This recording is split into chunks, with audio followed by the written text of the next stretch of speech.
خريطة العادات اليومية لبناء الثروة والاستقرار المالي من كتاب 25 عادة تجعلك ثرياً. خليك صريح مع نفسك.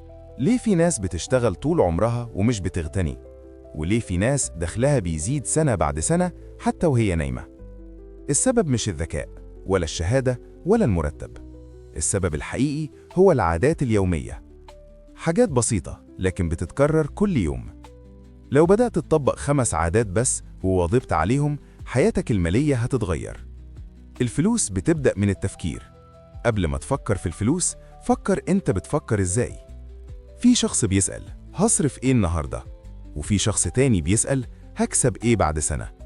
اي قرار بتاخده اسأل نفسك، هل القرار ده بيقربني ولا بيبعدني عن مستقبلي المالي؟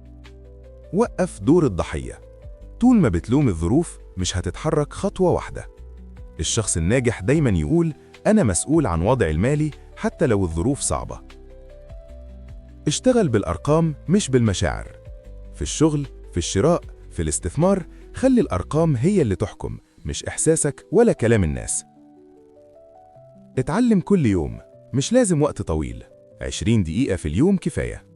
اقرأ كتاب، شوف فيديو مفيد، اقرأ مقال له هدف.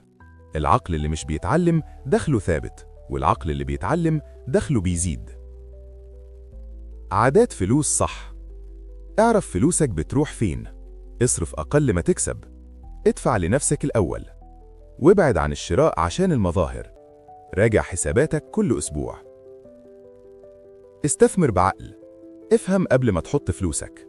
استثمر حتى بمبلغ صغير. ما تستعجلش المكسب السريع. الصبر هو سر النجاح في الاستثمار. وقتك وبيئتك. خطط يومك. ركز على مهمة واحدة. قلل وقت السوشيال ميديا. افتكر دايما وقتك أغلى حاجة عندك، والوقت اللي بيروح مش بيرجع.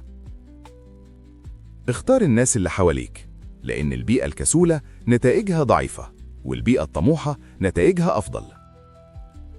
الخلاصة: مش مطلوب منك تبقى غني فجأة، ولا تغير حياتك مرة واحدة. ابدأ بعادة واحدة بس وكمل عليها، وهتشوف فرق حقيقي بعد فترة. الثروة عادة يومية، والاستقرار المالي قرار بتاخده كل يوم. كلمة أخيرة: لو الكلام لمسك طبق، ما تسمعش وبس. أكبر استثمار في حياتك هو نفسك.